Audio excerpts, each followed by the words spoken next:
In me, Seoladh Óige.ie. Gus Mr. Gráinne Bleasdale, agus mu inseo an le insechaibh agus chuirsí sa dhéanana Seoladh Óige.ie. So bhí céhó an siomh seo go díreach? Well, tá an siomh seo Gráinne ar aithne in réir. So ó páiste, go déagarí, go tuismothirí, go múnteirí, go obraí áige, go na hagrantaí, go na pobl in réir aon duine a bhaint ag feimú trí bhean na Gaeilge tá an siomh seo an díobh seo. Ítach, bhil se go mar an breanúir mar sin. Nis siada an lehanach baile anseo agus tá ólas anseo fúine na himachtaíleog, meálainn agus an nuacht is dearnaí le fáil ar an lehanach seo. Tá an tuathas ólas agus mar orca muidir ceirta an díreach inis, seachtaí na nóg, bhí muid an cúpa seachtaún hin, bhí muid beá, ceirla na beá ó na ceara cuaige, bhí mé héin agus Stephen í bhirc beá ar Instagram, thug muid an uirid sin dúis na má bhfuil mé héin an sóta sin. An seo feic muid ólas bhí carnival na Gaelscoilne, cinse tuarascoile ag sin dírithe ar na Gaelscoilne, scléip na hóga, bíonn se seo bonse le uirtas sa saona a an bhéin ólas bhí sin an fásta agus an ócaid báhóta mé capú i bhéilere cuman na bhéin, tóstal na bhéin an ólas a lig faoi sin ar an siomh cumáid. Agus má táiste bhí géirí chonneil a deaghfuil linne agus an scéal is déine ail faoin na himachtaí atá ag tarlú, náideanna go dearmid an bosca seo a líonú amach agus bhuair seolú riomfos a charú. Carcéan, mar sin mata sibse gur fógraíochtaí ana faoin imachta tusa a chud i láthir, nu mata gur níos mó ólas áil faoin na himachtaí tá tarlú, bracha mu go fáidir se leannach seo. Agus inis mappa na nimachtaí tá leithna seo intaglic Gráinne mar orca muid ar tá léirscáil den siar le feiceáil agus istí sa léirscáil sin, tá muid an na himachtaí atá ag tarlú i bhfuair cantar sa bhile a eáil.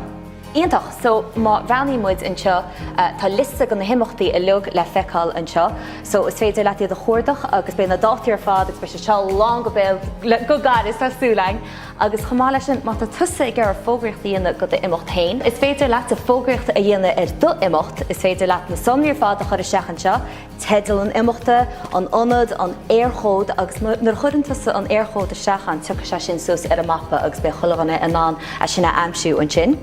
Is féidir leat do logo chur seachan, túrisc agus chuirsí spega dhéanana ar an imacht.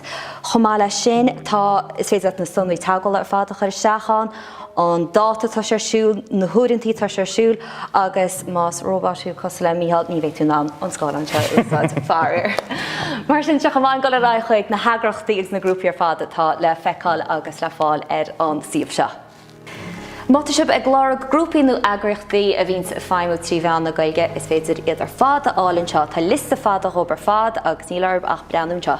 Tá lista fád an hana féin ach buna bhfuil bhuair aghrit an nabíigh burtha ní gádíobh ach teagháil a bhrú ar an siomh agus bhuair sonraí a churthagainn agus béis siad ar an lista bra seo. Inis, más tuismóthóir atá ag éirí níos mó deis na ail do bhuair fáiste an Gaeilge Lord las muid in scoil, well, seothé an leithna díobh. Tá gréasan omlan le fáilann seo go na ógagras ar fud na tíre. Tíochadó chundéta se fád le feiceáil seo ní mór an fiú láthir. Mar sin más óg agra sibse agus is begeir go bhhuair sonraí le feiceáil seo, níl áirí dana ach mar rinne muid na himachtaí, bhuair sonraí ar fád a chud is seachan seo, anam na hagraachta, bhuair logo, seola, agus ar nói an aircód a chud seach freisin agus spéisial sin le feiceáil ar an mapa mór. Agus dar nói sonnaí teagháile a leog agus bhuair cúntais meán hóisiilta a chur Susan chomá. Sin é go bunasach. Is áis ítach an siomh seo go múntúirí bonscoile agus meánscoile. Tá neart ólas an rob má tá múntúirí ag ar club tríalacha agrú sa scoil, tá neart ólas faoi an sin, chomáile sin má tá múntúirí ag ar tuarascoile agrú tríalaige, tá neart rána anseo go imachtaí thar íche nó imachtaí léithúla. Agus ag dearann le hena seo ní aní mas dearman ar carnival na Gaelscoilne seo imach de Haíonn nuair a hagann daltaí Gaelscoilne a lig le chéile ag trí anad éagsile, ceann amháin acuann seo gan duine mí, ceann amháin eile a hiarón agus an tríú ceann ag gan de chorcaí, feitir deisina na hán is dothaig an Gaeilge a lóirt agus a chhlaachú agus deisina hon carriages nua a chrothú. Ach mas duine óghú bigí cinse an sein lista asclub saharn sasta a bhrú mar a hasan sé tar réimste lehan de ábhar ar fáilán idir Ceir lena bacaile agus cócaireachta tá leideanna smidú an tá sport an le evan inis tá ceir lena ceol an tá Stefan ó Farrell ó Seolinn an inis ag taispeanstún conas ceol mai a scríb tá ceachtain na tarings an aclaíochta agus mar a hasan sé inis is féidir teacht ar yoga le Lorraine agus dar náid achan saharn bíon rud ag éagsúil ag dul an airde so bíigí cinse súil a chaitheamh ar seo. Agus ar náid mata tusa gur Cairlan a rachtal, Cairlan éagsú go do chlobsa, tá lista go na saláthraí Cairlanna leog anseo. Tá na sóirí tágháil lugad sin agus dar náid mór bhfuil de animateach sa gur go mo dochuid sonraí le feicáil sin, nílairt ach an nás seo thusanseo agus tágháil íon na ling chu sin pí lei sin. Is léir go bhfuil an túfas acuní ar fáil hena féin ar an saomh nua Óige.ie ach mas rud é go bhfuil aon ceisna agus fós faoi aon rud na bhíú aon ogla ormh teachta deag bhfuil linn trí an clipa seo a bhrú agus bhuair sonraí a líonú mac an seo.